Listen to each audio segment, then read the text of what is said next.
Hi, I'm John Malenzak. I am President and CEO of the National Association of Music Merchants, and you are listening to the business side of music. Do you understand the words that are coming out of my mouth? Quiet, numbskulls, I'm broadcasting. Can we get serious now? One thing that did happen during the 60s was some music of an unusual or experimental nature did get recorded and did get released. Now look at who the executives were in those companies at those times. Not hip young guys. These were cigar-chomping old guys who looked at the product that came and said, I don't know. Who knows what it is? Record it, stick it out. If it sells, all right. We were better off with those guys than we are now with the supposedly hip young executives who are making the decisions of what people should see and hear in the marketplace.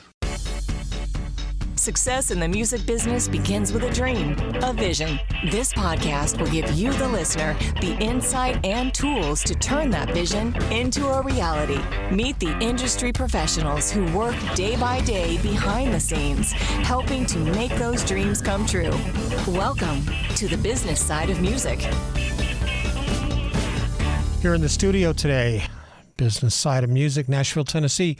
Nashville-based musician Nick Hickman epitomizes the dedication and artistry required to leave an indelible mark on country music. Originally from Harriman, Tennessee, and Harriman's about where? 45 minutes from Knoxville, about 2 hours from here, about 2 hours and 15 minutes from More here. eastern Tennessee. Mm-hmm. Yeah. Nick embarked on his journey to Nashville in 2016, driven by his passion for songwriting and performance. Since then, he has graced the stage alongside such notable influences as Blake Shelton, Brice, Jason Aldean, and more, solidifying his reputation for electrifying performances and engaging with audiences. We can always tell when the publicists have written these things. Because I don't use them words. Yeah. Nick's energy and heartfelt songwriting has resonated with his audience, earning him recognition in esteemed competitions, including Nash Next. I'd like to talk about that if we can get around to it. He secured a top 20 placement in a highly competitive field, a testament to his talent and hard work. Radio programmers have praised his work and compared his talent to established headliners. His debut single, Rain, from his 2016 EP Tailgate Dancefloor, significantly impacted the Music Row Breakout chart, which is no easy feat, let me tell you. No. Very competitive. It is. Notable achievement for a newcomer. His subsequent releases, including the EP Let 'Em Speak and singles like Tipsy and Live for Tonight, which features singer Amber Hayes, have further solidified his position in the industry, with Live for Tonight earning placement on the Billboard indicator chart. Another remarkable feat when you talk about it. Nick, welcome to the show. Thank you, buddy. You've been doing this for a while. Nah, it feels like my whole life. Yeah. How'd you get started? Worship music. Really? Yeah, I was leading worship. What musical influences did you have when you first got started doing this? Just music in general or country? Music in general. Well, I grew up in that 90s boom, so I love Travis Tritt, Brooks and Dunn. Ronnie Dunn's one of the greats to me. Toby Keith. You know, I grew up in that realm, Joe Diffie. But I also love Justin Timberlake. I love U2. I love The Fray. I love Boys Like Girls. So, I mean, there's lots of people that I love and look up to, you know. Because when I was a kid, obviously the boys bands were big, and yeah, that's what the girls wanted, and I wanted the girls. So, all right, I'll sing all the boy band stuff. When you were growing up, were you in a musical family, or No. were you the first one? I'm the first. Well, my aunt could play piano and sing a little bit, and my grandparents would sing in the choir at church, but I would be lying if I sit here and said they were talented. Right. I know it's bad to talk about my people that I love the most, but I wouldn't say my grandparents were the most gifted singers in the world. Well, a lot of our grandparents weren't. You getting your foot in the door, when did you make the decision to move to Nashville to seek out a career in the music business? What was driving you to do that? I don't know, honestly. I think I just had the fear of what if, you know? Yeah. I guess I told myself that if I at least do this and fail, at least I'll know, and I won't look back and think, damn, I mean, I wish I'd have moved to Nashville and at least tried. Because, you know, anything you ever hear is like, if you want to do something in this town, you need to be here. You know, It's right place, right time, which I still haven't found that right place, right time, but I'm here. Well, we talked about that before the show. That right place, right time, it keeps shifting. It's almost like they keep moving the goalposts. Have you found that to be obvious? In my personal opinion, I feel like things have shifted, but I feel like the major heads in this town still run them. And the reason I feel that way, and this is personal, I'm not attacking anybody. I'm not saying that this is the gospel. I'm just saying. But that's why we're here. Yep. We want the truth. Yeah, well, okay, my truth is this. When I first started doing music in this town, all of those accolades you mentioned were nothing. I wasn't that good. I thought I was. I really did. I thought I had something, and I thought a little bit of success here and there was validation. But now as I've gotten older and gotten deeper in this and put out 60-something songs, which is unheard of for an independent artist, and about to drop another 10-song record, I've understood a little bit more, especially owning a studio now and doing behind-the-scenes stuff. I understand and get what it looks like to have quality music, you know, as far as like a format and well-written and grammatical stuff and pocketing as far as like the vocals are concerned. I've learned a lot of that. So with that understanding, I go into this thinking, I put out songs that I know people love. You know, if I've got a pool of 1,000, 2,000 people that are solid fans that love my music, like I'm talking love my music, it's good.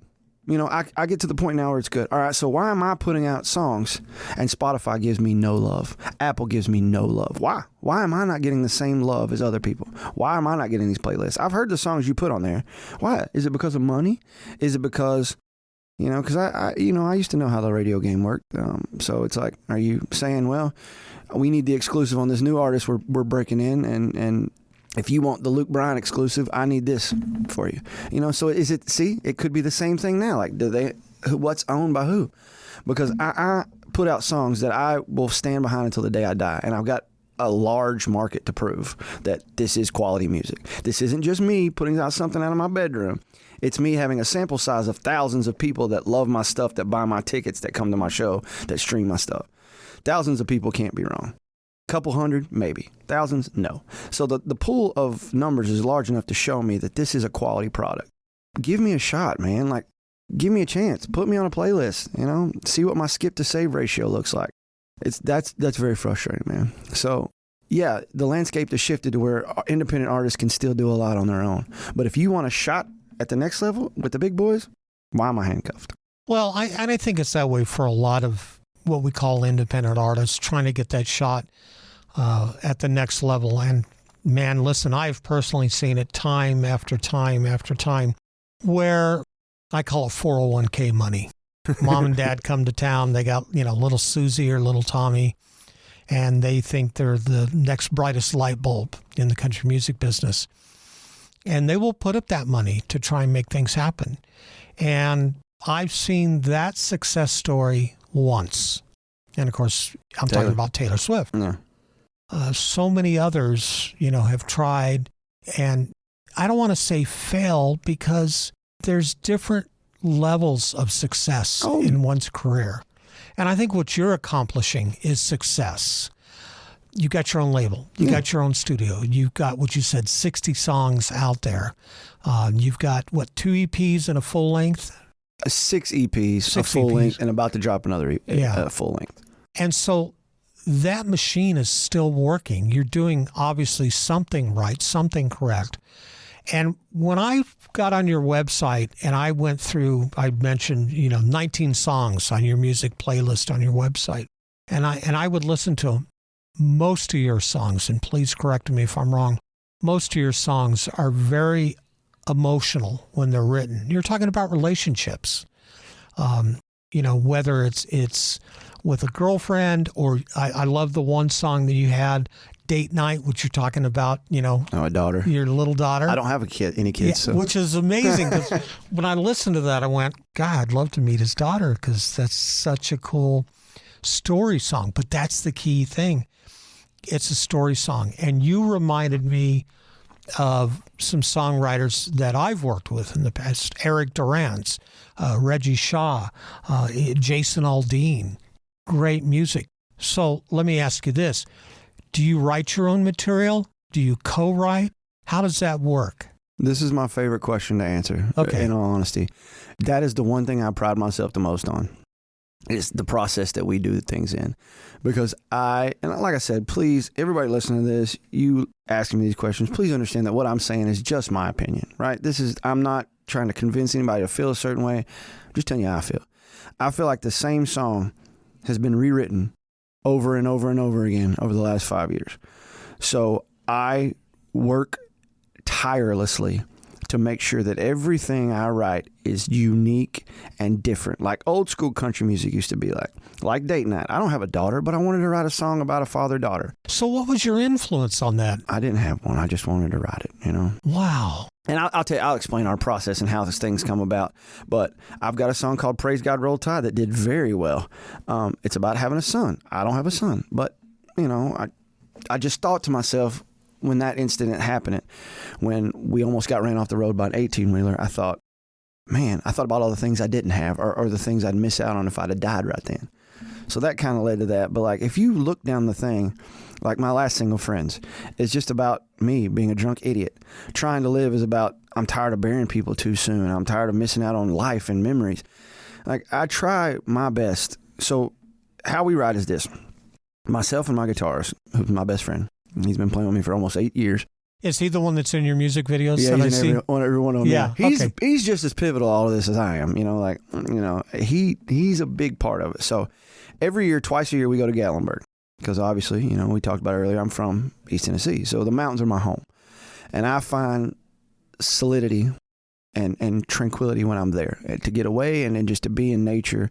So we'll go up twice a year for 2 or 3 days, and we just stay and we write. That's all we do. We don't write any other time during the year together, just there. So we just got back 3 weeks ago. We wrote 4 songs while we were there. The last time we were there, we wrote 5. And then we have no restrictions. We free our minds. If we want to get drunk, we get drunk. If we want to smoke, we smoke. If we want to go do a tasting or watch music, we want to go to a waterfall, whatever we want to do, we don't say no. And it frees our minds. Like, we write some of our best stuff. And then throughout the year, I'll write 5 or more songs on my own. And so we take those songs. We usually have 12 to 15 at the end of the year, solid ideas that I'll sit down and write and rewrite until it makes sense. You know, because I'm always asking the question, all right, why did I write this? Is the listener going to understand what I'm trying to say? If I'm trying to be clever, are they going to get it? You know, so I'll write and rewrite until we have it right, and then we'll choose the 10 best songs. So it's either me and Jeff writing a song or me writing a song. I don't really write with other people for me. I'll write with them for them. But when it comes to my music, we've got our thing that we've been doing for 4 years that's working, and it's making us who we are. So I want to stick to that. I want to do what we're doing, our way, how we want, when we want. So it comes out different. That's what I love, man. Like, everybody asks, just ask somebody, who does Nick sound like? And see who they say, because there ain't many people. We're trying to do our own thing, and that's what I'm proud of the most. If I die and my career dies and I have nothing else to show for it, I hope I can show my kids, look, I did it my way, and look how unique it was. Look, I didn't sound like anybody else. I did my thing, so I hope it works. And it's so different from the norm in this town where songwriters schedule, hey, we're going to get together tomorrow at 10 a.m. and we're going to sit down and write some songs. And that I think that explains why and listen, I've got a lot of friends in this town that are songwriters, hit songwriters. But you're right, so many of them sound the same over the last 4 or 5, sometimes even 10 years. And that format hasn't changed. It's very cookie cutter. You don't do it cookie cutter. In fact, you've thrown that out the window. And I try, but the problem is this. Like, so we're talking cookie cutter. There are certain elements that make up these songs that are rewritten. Being at a bar, you're drunk because some girl broke your heart or she left you, and then you talk about her details. She's got some cut off jeans and some tan legs and those lips and eyes. And, I love imagery. I love all of those things, but they're still the same elements. So I try to avoid as much as I can. But the problem is I drink a lot of whiskey, so I have to throw in whiskey every now and again if I want it to be genuine. Yeah. You know? You want it to be you. Yeah. So it's like, that is an element that's sung about a lot, but I can't avoid that one just because that is who I am. That is in my DNA. Right. And don't get me wrong, I get that a lot of these elements exist, you know. We love women. Look at our wives, you know. We love legs and lips, and I get it. But it doesn't have to be every song, does it? Like, no. Look at the last record. Turn the Other Cheek is me saying kiss my rear end. I've Been Praying is about my grandmother. Bridges to Burn is about letting go of stuff that you've been holding on to too long. You know, like, I try my best to be different. Like this whole my next single, it's called Lessons Learned. It's all about parents. Like how we thought we knew everything as kids, and then we grow up and we realize they've got all this wisdom that they've earned from these lessons that they've learned. And it's like, that's how I want to do music. I want to write stuff that's different and all over the place, and talking about parents and talking about kids and talking about attributes. And it doesn't have to be at a bar. It doesn't have to be I'm drunk, you know, on a Friday night or a Saturday night. There's still love to be had on Tuesdays and Wednesdays. There's still other topics that we can talk about, you know? Not hating on anybody. Please understand, I'm not hating. I love every artist that's out right now. Biggest country music fan out. That's all I listen to. I'm just saying, for me personally, all I want to do is break the mold and be different. Whether I fail or not, which I'm not. We're actually pretty successful as an independent artist. But if I never get that big level, you know, that next big level, and at least I did it my way, you know, at least I went down swinging. And I've been more happy because when I first moved to town, I was chasing a sound. I was chasing something. Like I had to be like, oh, I got to sound like Florida Georgia Line, or I got to sound like Morgan Wallen, or I got to sound like somebody. I got to write songs like this. And as I've shifted, I've found so much more peace in just like doing it my way. Like, and what works for one person doesn't work for others, but it works for me. And I'm happy. I found happiness in music again a few years ago. So it's like, it makes this grind, this playing 200 shows a year on the road 250 days a year worth it, you know. We're going to take a break, get a word in for a couple of our sponsors, and when we come back, we're going to have some more conversation, interesting conversation with Nick Hickman. You're listening to the business side of music. This is Mark Allen Barnett, singer, songwriter, creative coach, and mentor. Are you an artist or songwriter, or a family member or friend of someone who is? Are you trying to find your way through the often confusing world of today's music business? I'm here to help.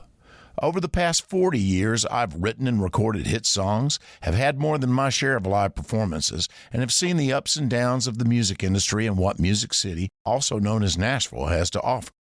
I'm here to share that information with you. The Mark Allen Barnett Songwriting Tours of Nashville are a one-day to multi-day private interactive workshops developed to help you discover your best approach to songwriting, performing in front of a live audience, along with the correct way to network within the music industry. Our workshops are based around what you need to know. While in Nashville, you get an insight from behind the scenes, learn about the history of Music City, separate fact from fiction, and give yourself or a loved one the time of your life. This workshop makes the perfect gift for someone you love who wants to get their foot in the door of the music business the right way. For more information, go to www.markallenbarnett.com or www.musicchoosesyou.com. Remember, you don't choose music. Music chooses you. Are you a fan of 80s and 90s country? Then check out Throwback Country Music, a weekly nationwide show hosted by me, Britt Jones. I have exclusive interviews with legends and icons that include Grammy Award winners and Grand Ole Opry stars. You can listen to the show wherever you get your podcast or watch it on our YouTube channel or our Facebook page. For more info and access to these options, visit our website at throwbackcountrymusic.com. That's throwbackcountrymusic.com.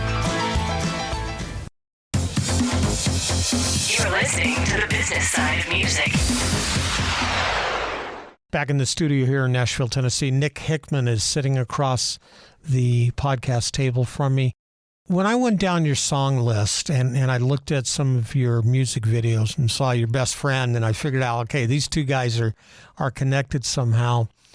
You had a couple of videos that really stood out for me. Taken Off, I thought, was one of my favorites there. Do you find with your audience that there is a song like Taken Off that maybe clicks more than the others, or do you find your audience starting to sing along on these songs? Oh yeah. How do you kind of pull these diamonds out of the rough?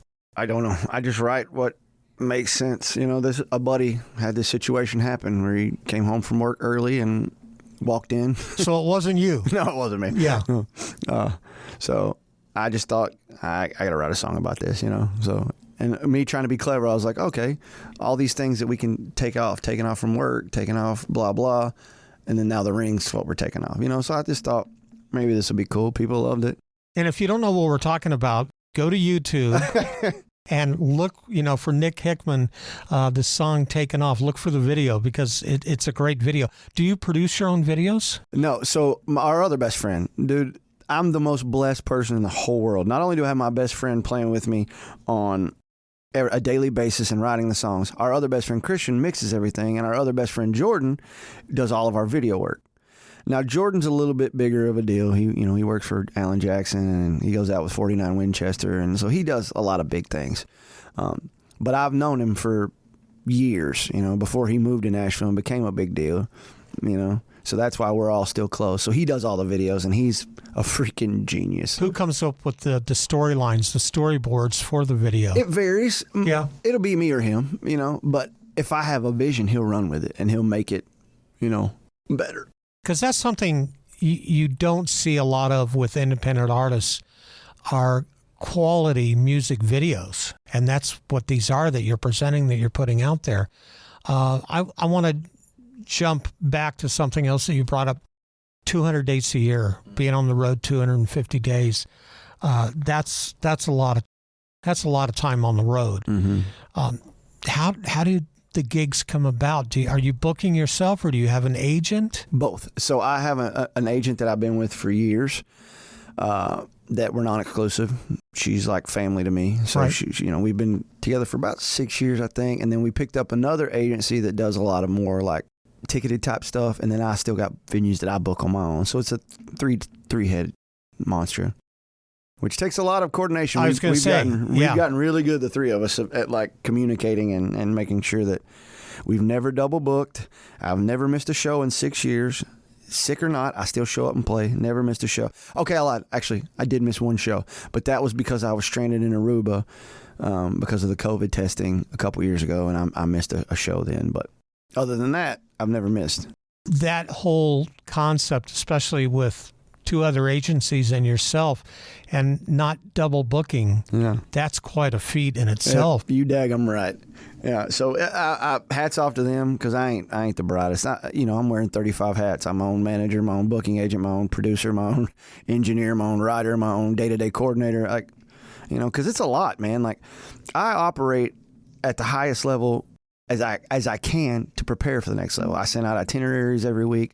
I book hotel rooms. I advance everything myself. Like, I make sure that this operates. If catering needs to be done, I make sure that is taken care of and put in place. Like, I don't have people doing all this. I do it myself.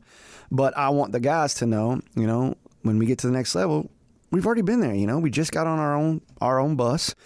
I send out an itinerary so hour by hour what our schedule looks like, where we're going, what time we're going to be there. We get to the venues early. Every single weekend we'll get way early, set up, do our sound check, go to the hotel, get a workout in, shower, chill, come back fresh, play. So I try to treat this as if, we're on tour with Tim McGraw. Well, you treat it as a business. Yeah. So, which is what you have to do these days. I hope. I don't know what I'm doing. I'm just trying to figure it out as I go. Well, you're obviously doing something right. You mentioned you have a couple more singles. You have another one coming out in August. No, 2 weeks. 2 weeks. Yeah, so July 26th is Lessons Learned, the one about parents. And then I got a full record coming out August 30th, 10 songs. When you put those 10 songs together on an album and you figure out, once again, that's another hat you're wearing. What 10 songs are we going to put on? How are we going to stack them? That's the hardest part. I don't know why, and you probably think I'm weird, but my hardest thing every single time is sitting over and over and reworking the order of the songs and listening down. And then reworking them and listening down and be like, all right, which one makes the most sense? And I'm so ADD that I'll be like, wait, let me go back and listen to the first set that I had because maybe that one worked. I'll spend weeks trying to figure out what order, and it doesn't matter. Nobody buys the albums anymore. They're going to go to Spotify or Apple. So why am I making such a big deal out of it? Because I think you're creating a musical journey. Yes, that's my opinion, but other people don't care. Everybody's always like, I think people do care, actually. Thank you. Okay, thank you. So Yeah. see, you're validating everything that I do. I mean, me growing up, we still bought records, we still bought vinyl, and then we bought CDs. And those songs were stacked. They were set in a certain way to take you on a musical journey. And I think we forget to do that these days, and we're just worried about the one song or the other. When I listen to an album, I want it to take me somewhere. And I think what you talk about, lining those up properly, that's so important. Okay, you're a breath of fresh air. Yes, I agree. But I have people in my ear telling me, it's not a big deal. Quit worrying about it. You're stressing yourself out for no reason. All right, my bad. Yeah. Well, I remember years ago, a buddy of mine, his dad was a session player here in Nashville, and he had been on something like 15,000 cuts. Oh, God. And one of the sessions was with Brian Wilson from the Beach Boys. Oh, yeah. 2:00 in the morning, they're sitting in the studio, and Brian kept having the bass player play a part over and over and over. And you could tell the bass player is starting to get frustrated. And so finally, I'm hearing this from my friend whose dad was in on the session. The bass player finally asked Brian Wilson, why do we keep doing this? And Brian goes, are you happy with this part? Because 100 years from now, when we're gone, that's going to be out there. And he said, all right, let's go do it again. And I think that follows when you stack an album. When your legacy, when you're gone and it's just your legacy, what you've created is what you've created, and it's got to stand on its own merit. That's a very good point. I didn't know Brian said that. That's actually, I'm going to use that. In 100 years, when we look back, or we'll be gone, but when people look back, this will still be out there. You happy with it now? I'm about to pose that question to everybody. Yeah, Jeff's about to hate me. I'm about to ask that question every other day. Are you happy with this? Because you can't go back and fix it at that point. I know. So I don't think the amount of attention that you put in creating something, it's right. It's what you're doing. Okay. All right. I agree. That's why I do it. Yeah. Because I'm the same as you. I used to listen to records to take a journey. So I want the songs to make sense. And I think we miss that so much these days. It's that 15 seconds of fame. You know, we've whittled that down from 15 minutes to 15 seconds. And we all got to take a step back. We all have to take a deep breath and reconnect with music. I agree. Yeah. I agree wholeheartedly. Because here's the deal. You're right. I'm going to order some CDs, and I'll probably sell at least 4. So maybe those 4 people will want the same journey I'm going on. Yeah. Well, and that's how you turn fans into super fans, because they join the journey with you. Mm-hmm. And see, that goes back to what we were talking about earlier, too, about, you know, the landscape and how it shifted. I still make fans. You know, I watch my numbers. I get messages after every show. Like, I see the growth. It's just a smaller growth. Whereas if I had more tools, the growth could be larger. So I'm still happy with it. And we know the law of large numbers. If I keep doing what I'm doing, it's a 10-year town. I've only been here 8, so I've still got a couple more. So I'll just keep growing and doing it my way and see what happens, you know. But you're doing it the way that you can do it. Mm-hmm. And that's what works for you. So you just keep doing it. And you're right, Nashville's a 10-year town. I have that conversation with so many people who come to town, and 18 months later they pack up and leave. And they go, well, it didn't work. I couldn't get anybody to help me. Well, at the minimum, 5 years, more like 7, and most likely 10. And I get it now. Like, my eyes, it's only taken me 8 years. Well, actually, I probably realized it last year. It's only taken me 8 years to actually get it. It's not about the 10 years for any other reason as far as, like, other than personal growth. I look back at the stuff I did when I first got here, and I'm like, God, I thought I was going to be good then. So I can only imagine looking back 5 years from now and be like, God, I thought I was good then. You know, so seeing my growth as a singer and the abilities I have as far as like maintaining notes and getting in and out of runs and pocketing stuff has grown so much. You know, maybe my showmanship on stage has always been the same. I've always been a performer, but I feel like there's other aspects that I've grown so much in that I wasn't ready 8 years ago. No wonder nobody was beating down my door. So for no other reason other than that is why it's a 10-year town, man. Do you want to be the best you could be? You need that time to learn and grow, to compete with the big boys, you know? Yeah, it's a simmer. It's not a boil. Yeah, I get it now more than I've ever got it. We're going to take another break, get another word in for a couple more of our sponsors. And when we come back, we're going to have some more of this intriguing, I see, I've taken it from interesting to intriguing conversation with Nick Hickman. You're listening to the business side of music. Branding. What is it really? It goes by many names. Marketing, licensing, and image. When in reality, it's 7 key branding formulas that all need to harmonize perfectly. Mess up just one formula and you have compromised the whole brand build. Dead Horse Branding facilitates all 7 formulas under one roof, building, promoting, and marketing all brands at all different stages of their level. We are a marketing team's dream, and we were built to service talent, artist managers, record labels, independent artists, iconic brands, legacy estates, and startups. Rooted in music and seated across other industries like fashion, various talent, hospitality, authors, interior designers, lifestyle brands, and corporate entities. The 7 branding formulas do not discriminate. 7 branding formulas, all in one swift movement. Sick of beating that dead horse? Come to Dead Horse. Please visit us at deadhorsebranding.com or send us an email to info@deadhorsebranding.com. As a musician, you have a dream, that vision of what success looks like for you. Though it's not only about the money, money is a part of it. Whether you've been extremely successful or just striving to maintain a regular cash flow, you need a plan. Money Concepts can help you develop a customized plan to achieve the financial stability and success you want. For over 40 years, Money Concepts has been providing holistic financial planning services to individuals, families, and business owners. As an independent firm, Money Concepts and their associates are committed to always represent the best interest of the client. It's really about independence coupled with committed benevolent interest, which means that they can represent your client, not a product supplier. It's not about selling products. It's about helping you achieve success. To learn how this can benefit you, contact John Adams at 737-867-9309. That's 737-867-9309 for more information.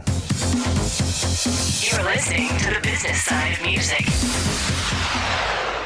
Back in the studio here in Nashville, Tennessee, Nick Hickman is sitting across the table, who has led a very intriguing, I can use that word more than once, musical journey here in Nashville. 60 songs. About to be, yep. Is there a song that you have written that you've never recorded that you'd look back on and go, gee, I wish I had recorded that song? Maybe. I don't know. Yeah. I never really sit down and thought about that. I feel like we do a pretty good job of cutting what we want to cut. You know, like I don't know that I've ever had a situation where I'm like, I don't know, maybe we should cut that, maybe we shouldn't cut that. I don't know that I've ever looked back and thought that, but I'm sure there's probably something over the last 10, 15 years of me doing music in general where maybe I thought, I wish I'd have cut that. But you're obviously in your musical journey, you yourself are seeing growth in your writing process. So let me ask you this. There's got to be something out there that is in your mind, it's in your imagination that maybe you haven't written yet? Oh, yeah, there's tons. Yeah. We're already excited about this new record that we haven't even started recording yet. We've just started writing for, but there's some quality concepts. Wait till you hear the rest of this record.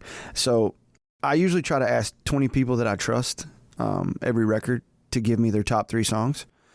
This is the first one we've put out where it's like everybody's loving the last 7 songs that are going to come out after the 3 singles that were released. So, which makes me pretty excited because there's some pretty good topics on this as far as like self-discovery and dealing with like hiding stuff, you know, because you don't want people to be burdened by you. And there's a lot of cool concepts, I think, on this record that I'm pumped about. In the new record, we've got some more cool concepts. So I love that, man. I hope people love it too, you know, just different ideals and different things to think about. And do you have aha moments where you write something and you read the line and you go, I wrote that? That is so cool. No. No? I'm more critical of myself. Are you really? Yeah. I'm the guy that's just over there with a glass of whiskey going, what a freaking idiot. What an idiot. Who the hell would write this? Why did I just put that down? That's why I rewrite songs. So when you hear a song that come out, it's probably been rewritten 3 times. I'll go in and rewrite it and be like, okay, makes sense. I'll come back in a week and be like, that doesn't make sense. Because I'm a pencil guy. Just erase it. All right, rewrite it. Okay. Why did you write that? That's more along the lines of conversations I have with myself with the writing. I've never been like, I am a genius. This is the greatest thing ever written. By God. No. So as we wind things down here a little bit, new song coming out in 2 weeks, and then an album coming out in August? August 30th, yeah. Got it right. Okay, and the album's going to be called, well, first of all, the single's going to be called Lessons Learned. Lessons Learned, and the album? Lessons Learned. It's the title cut off the album. And if people want to find out about your music or find out about your touring dates or just want to find out about Nick Hickman, where do they go? TheNickHickman.com. And then all the socials are Nick Hickman. But the funny thing about what you said earlier, so yeah, that is the title track. I wanted the title track to be Graduation Day. And then I wanted a picture on the cover of me in my cap and gown with like a black tooth, missing a tooth, holding my diploma, like cheesing. Because we try to be funny. Like, the last record was called Junior Year. Why'd I call it that? Nobody ever asked that, but I did it because that was our 3rd record that we did in our studio. Makes sense. And we're learning. So it's like, okay, we're learning how to do music. It's our 3rd record. Junior Year made sense. Because the one before that was called Feels Like Home, because we were starting to get our sound and it just felt like this is us. So this one I thought, this would be perfect. Graduation Day. Everybody vetoed that idea. Immediately. I was like, are you sure? Me missing a tooth on the cover, just picture it, if you will. Holding a diploma, just cheesing up. But no, nobody thought that was clever. So we went with Lessons Learned. I want to thank you so much for being in the studio. Thank you, buddy. Nice conversation. I wish you nothing but the best of luck. Thanks, man. I need it. I need all the luck I can get. Yeah, well, you got our love. Thank you, brother. I appreciate it, man. More than you know. The Business Side of Music is the creation of Tom Sabella and Tracy Snow and is produced by Bob Bender. The Business Side of Music is recorded at Music Dog Studios in Nashville, Tennessee. Production sound design by Keith Stark. Voiceover and promo by Lisa Busan.